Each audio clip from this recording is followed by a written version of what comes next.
Дүниежүзілік денсаулық сақтау ұйымының денсаулық нығайтуға ықпал ететін мектептер жобасы Павлодар облысында іске қосылды. Осы орайда қаламыздағы нөмірі 37-ші жалпы орта білім беру мектебінде семинар өтуде. Оған аймағымыздың 150-ге жуық ұстаздары қатысып жатыр. Елордадан келген меймандар күн бойы оқыту тренингтер өткізуде. Семинарға Дүниежүзілік денсаулық сақтау ұйымының Еуропалық бюросының мектеп медицинасы мәселелері жөніндегі кеңесші мамандары басшылық етті. Олар осыған дейін Қазақстанның бүкіл өңірлерінде болыпты. Шараға мектеп директорлары мен ұстаздар, медициналық және әлеуметтік қызметкерлер қатысты.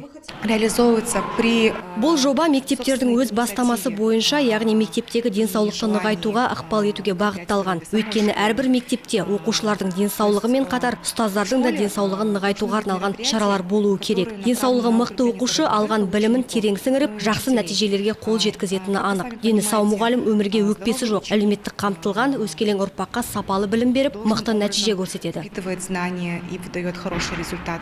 Денсаулықты нығайтуға ықпал ететін мектептер жүйесіне Павлодар облысының 103 білім беру мекемесі енгізілген болатын. Соның ішінде нөмірі 37-ші мектепте бар. Салауатты өмір салтын ықпал етуге бағытталған жобасына дейін де бірқатар жұмыстар қолға алынған.